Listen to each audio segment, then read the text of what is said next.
আপনার কি কখনো মনে হয়েছে আমরা বর্তমান যুগে বাস করলেও পৃথিবীর একটি দেশ আমাদের চেয়ে অনেক বছর এগিয়ে রয়েছে? হ্যাঁ, কথা হচ্ছে প্রযুক্তি আর শৃঙ্খলার অনন্য মেলবন্ধন সূর্যোদয়ের দেশ জাপানকে নিয়ে। ইন্টারনেটে একটি বহুল প্রচলিত বাক্য প্রায়ই চোখে পড়ে, জাপান ইতোমধ্যেই 2050 সালে বসবাস করছে। কিন্তু কেন এই কথাটি বলা হয়? শুধু কি উঁচু দালান কিংবা ফিউচারিস্ট প্রযুক্তির কারণে? উত্তরটা হলো জাপানের মানুষের চিন্তা ভাবনা, তাদের জীবনযাত্রা, শহর পরিকল্পনা এবং নিত্যদিনের ব্যবহারিক প্রযুক্তি সাধারণ মানুষের কল্পনাকেও ছাড়িয়ে গেছে। প্রযুক্তি যখন মানুষের জীবনকে জটিল না করে অতিমাত্রায় সহজ ও আনন্দদায়ক করে তোলে, জাপান ঠিক সেই জাদুটি বাস্তবায়ন করেছে। আজকের এই বিশেষ ভিডিওতে আমরা ডুব দেব জাপানের সেই বিস্ময়কর জগতে এবং বোঝার চেষ্টা করব কেন পুরো পৃথিবী মনে করে জাপান ভবিষ্যৎ থেকে ঘুরে আসা একটি দেশ।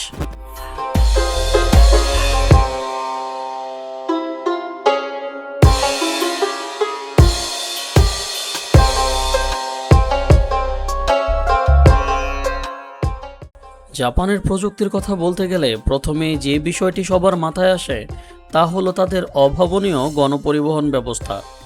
আজ থেকে কয়েক দশক আগেই জাপান এমন সব বুলেট ট্রেন বা শিনকানসেন তৈরি করেছিল যা পৃথিবীর অনেক দেশের কাছে আজও স্বপ্নের মতো। এই ট্রেনগুলো 300 কিলোমিটারেরও বেশি গতিতে চলে এবং এদের সময়ানুবর্তিতা এতই নিখুঁত যে গড়ে বছরে মাত্র কয়েক সেকেন্ডের হেরফের হয়। এখানেই শেষ নয়, ভাসমান বা ম্যাগলেভ ট্রেনের প্রযুক্তিতে জাপান এখন এমন এক উচ্চতায় পৌঁছেছে যা ঘন্টায় 500 কিলোমিটারেরও বেশি গতি তুলতে পারে। কিন্তু শুধু দ্রুতগামী ট্রেনই নয়, জাপানের শহরগুলোতে গাড়ি পার্কিং সিস্টেম দেখলে আপনি সত্যিই অবাক হবেন। স্থানের সঠিক ব্যবহার নিশ্চিত করতে তারা তৈরি করেছে ভূগর্ভস্থ বা আন্ডারগ্রাউন্ড অটোমেটেড পার্কিং লিফট। মাত্র একটা বাটনের ক্লিকে আপনার গাড়িটি মাটির নিচে এক বিশেষ রোবোটিক রেকে নিরাপদে চলে যাবে এবং আবার ডেকে পাঠালে কয়েক সেকেন্ডের মধ্যে আপনার সামনে এসে দাঁড়াবে। স্থান বাঁচানোর এমন উদ্ভাবনী প্রযুক্তি সত্যিই যেন কোনো সায়েন্স ফিকশন সিনেমার বাস্তব প্রতিফলন।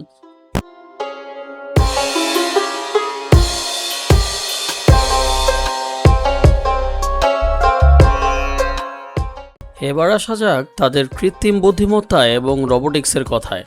জাপানে রোবটের ব্যবহার কিন্তু কেবল বড় বড় কলকারখানায় সীমাবদ্ধ নয়, সাধারণ মানুষের দৈনন্দিন জীবনের প্রতিটি ক্ষেত্রেই রোবটের উপস্থিতি সেখানে খুবই স্বাভাবিক বিষয়। ধরুন আপনি কোনো হোটেলে গেছেন আর একটি অভ্যর্থনা কক্ষে কোনো মানুষের বদলে একটি রোবোটিক ডাইনোসর বা হিউম্যানয়েড রোবট আপনাকে স্বাগত জানাচ্ছে, নিজের হাতে চেক ইন করিয়ে দিচ্ছে এবং রোবোটিক লাগেজ ক্যারিয়ার আপনার ব্যাগ রুমে পৌঁছে দিচ্ছে। শুনতে অবিশ্বাস্য মনে হলেও জাপানের হ্যান্না হোটেল এই প্রযুক্তি বহু বছর ধরেই সাফল্যের সাথে ব্যবহৃত হয়ে আসছে। এমনকি রেস্তোরাঁয় খাবার পরিবেশন করা, ক্যাফেতে কফি বানানো থেকে শুরু করে বৃদ্ধাশ্রমে বয়স্কদের সহচর হিসেবে সেবা করা কিংবা রাস্তার ময়লা পরিষ্কার করার কাজও রোবট সাহায্য করছে। জাপানিদের তৈরি হিউম্যানয়েড রোবটগুলো এখন মানুষের অনুভূতির উত্তর দিতে পারে, কথা বলতে পারে এবং চেহারা দেখে মেজাজ বুঝে প্রতিক্রিয়া জানাতে পারে, যা মানুষের একাকিত্ব দূর করতে গুরুত্বপূর্ণ ভূমিকা রাখছে।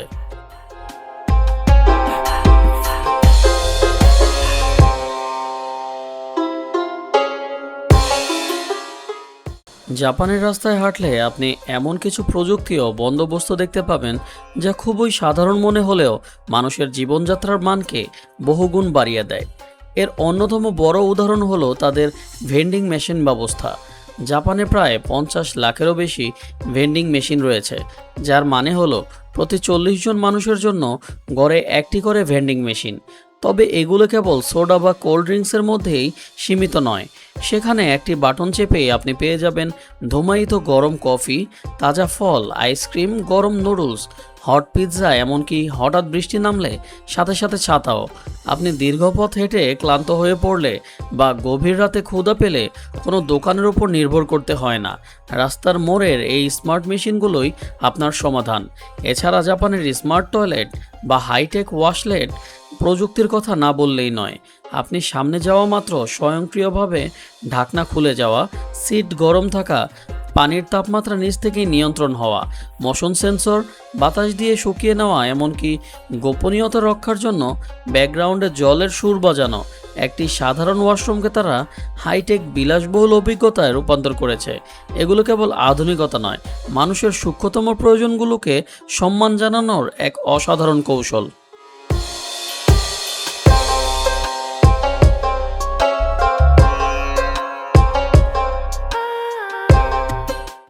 জাপান ভৌগোলিকভাবে অত্যন্ত সংবেদনশীল একটি দেশ, যেখানে প্রতিনিয়ত ভূমিকম্প, সুনামি ও টাইফুনের মতো আতঙ্ক থাকে। কিন্তু এই প্রাকৃতিক প্রতিকূলতাকে জয় করে কিভাবে প্রযুক্তির সাহায্যে একটি পুরো জাতিকে নিরাপদ রাখা হয়, জাপান তা বিশ্বকে হাত ধরে শিখিয়েছে।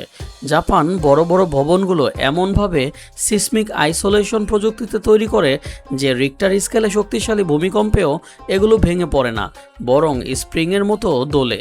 এছাড়াও টোকিও শহরে মাটির নিচে তারা তৈরি করেছে বিশাল আকৃতির এক ড্রেনেজ বা ফ্লাড কন্ট্রোল সিস্টেম, যাকে বলা হয় জি ক্যানেলস। মাটির নিচে অবস্থিত এটি দেখতে বিশাল এক ভূগর্ভস্থ ক্যাথেড্রালের মতো, যা বড় ধরনের বন্যা বা অতিবৃষ্টির সময় শহরকে কোটি কোটি লিটার পানি টেনে নিয়ে নিরাপদে সমুদ্রের দিকে বের করে দেয়। তাদের সড়ক ও ট্রাফিক ব্যবস্থা সেন্সর দ্বারা পরিচালিত হওয়ায় সেখানে ট্রাফিক জ্যামের ভোগান্তি প্রায় নেই বললেই চলে। প্রকৃতির সাথে লড়াই না করে প্রযুক্তির মাধ্যমে প্রযুক্তির সাথে মানিয়ে নেওয়ার এই ক্ষমতা তাদের সত্যিই ভবিষ্যতে নিয়ে যায়।